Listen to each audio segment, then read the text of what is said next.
Halo sahabat Om Brimo, selamat datang kembali di channel kisah nyata penuh makna. Sebelum mulai, jangan lupa klik subscribe dan nyalakan loncengnya ya, supaya kamu gak ketinggalan cerita berikutnya. Karena malam ini aku akan bawakan kisah nyata tentang seorang wanita yang menikah dengan orang yang salah, tapi tetap memilih tersenyum, meski hatinya hancur oleh pengkhianatan. Namaku Rani. Aku lahir dari keluarga sederhana di Jawa Tengah. Ayahku guru sekolah, ibuku penjahit kebaya. Kami bukan orang kaya, tapi hidup kami selalu dipenuhi cinta. Aku dibesarkan dengan nasihat sederhana dari ibuku. Kalau kamu mencintai seseorang, cintailah sepenuhnya. Tapi jangan sampai kamu kehilangan dirimu sendiri. Di usia 25 tahun, aku bertemu Arman di pesta pernikahan seorang teman.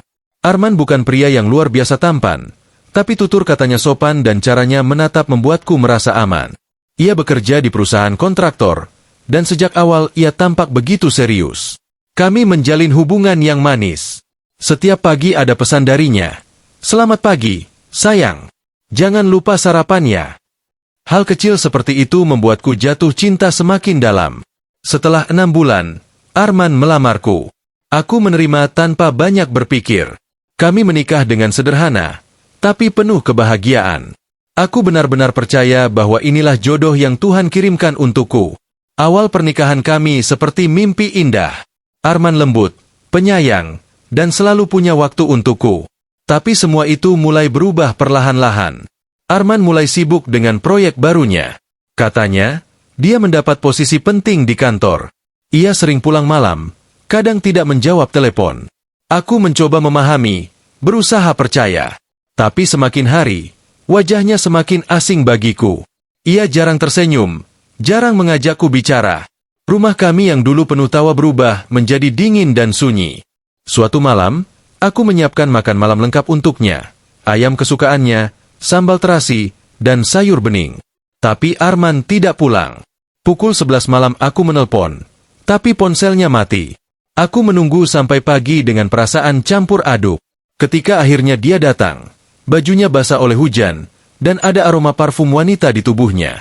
Aku diam. Aku menatapnya, berharap ia menjelaskan. Tapi ia hanya berkata pendek, "Capek, aku mau tidur." Hari-hari berikutnya, ia semakin jauh. Aku merasa seperti hidup dengan orang asing. Hingga suatu sore, aku memutuskan datang ke kantornya diam-diam untuk memberi kejutan ulang tahun. Aku membawa kue kecil dan menunggu di lobi. Tapi saat aku bertanya pada resepsionis, ia bilang, "Maaf Bu, Pak Arman sedang dinas ke Surabaya." Aku bingung, karena pagi tadi Arman bilang kerjanya hanya setengah hari. Aku hendak pulang, tapi tiba-tiba aku melihat mobil Arman di parkiran belakang. Aku mendekat.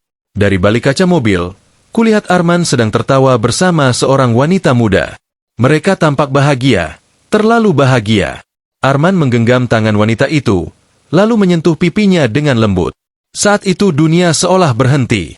Aku menjatuhkan kue yang kubawa, lalu berjalan pergi dalam tangis yang kutahan sekuat tenaga. Beberapa hari kemudian, aku tahu nama wanita itu, Maya, rekan kerjanya di proyek yang sama. Aku mencoba tenang. Aku ingin bicara dengan Arman, tapi setiap kali aku mulai menyinggung soal Maya, dia marah. "Kamu tuh kenapa sih, Ran? Jangan kayak orang gila. Aku cuma kerja sama dia," teriaknya. Tapi hatiku tahu, itu kebohongan. Malam demi malam berlalu. Aku mulai tahu Arman sering tidak tidur di rumah. Kadang aku mendengar suara perempuan tertawa dari teleponnya. Suatu malam, aku nekat membuka ponselnya. Di sana ada pesan-pesan yang membuat hatiku hancur. "Aku kangen kamu, sayang. Nanti kita nginap di tempat biasa ya. Istrimu udah curiga belum?" Aku menutup ponselnya dengan tangan gemetar. Malam itu aku menangis tanpa suara, sampai pagi tiba. Beberapa minggu kemudian, Arman makin jarang pulang. Hingga suatu malam hujan deras, pukul 11 malam, ada pesan dari nomor tak dikenal masuk ke ponselku. "Kalau kamu Rani, suamimu sekarang di Hotel Merpati sama Maya." Aku membaca pesan itu dengan napas tercekat. Tapi aku tidak pergi ke sana. Aku hanya duduk diam di ruang tamu, menatap foto pernikahan kami. Sementara itu, di hotel itu, Arman dan Maya sedang bertengkar hebat. Awalnya, mereka memang menginap di sana. Tapi malam itu Maya mulai curiga. Ia melihat pesan masuk dari nomorku yang Arman abaikan. Ia cemburu, merasa Arman masih punya perasaan padaku. Mereka berdebat di kamar. Maya menangis. Arman mencoba menenangkan tapi justru terpancing emosi. Mereka akhirnya keluar dari hotel itu dalam hujan deras. Arman menyetir mobilnya dengan marah, sementara Maya terus berteriak. Kamu masih cinta sama istrimu, kan? Aku cuma pelarian. Arman menepis dengan kasar. Udahlah, jangan gila. Aku capek. Maya menamparnya. Arman kehilangan kendali sesaat. Matanya berkaca-kaca, tangannya gemetar di setir. Mobil melaju semakin cepat di jalan tol yang licin. Maya menjerit. Pelan-pelan, Arman. Tapi Arman tak lagi fokus. Dalam 1 detik yang fatal, mobil mereka menabrak pembatas jalan. Benturannya keras. Suara logam beradu, kaca pecah, hujan bercampur darah di aspal. Maya selamat dengan luka di tangan dan dahi. Arman terpental keluar mobil, tak sadarkan diri.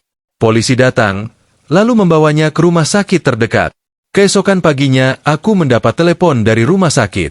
Bu Rani, suami Anda mengalami kecelakaan. Dunia seolah runtuh.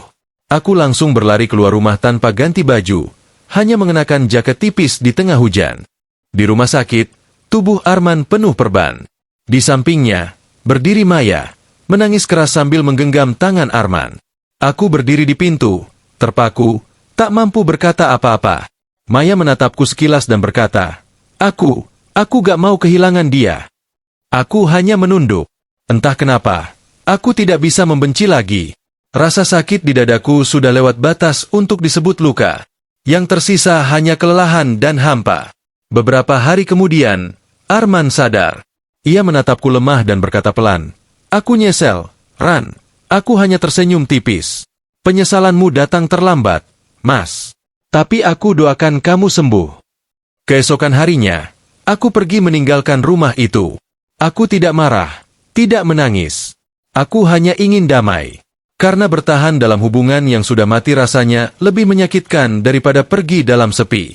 5 tahun berlalu. Aku hidup sendiri, mengajar anak-anak kecil di sekolah. Kadang aku mendengar kabar tentang Arman.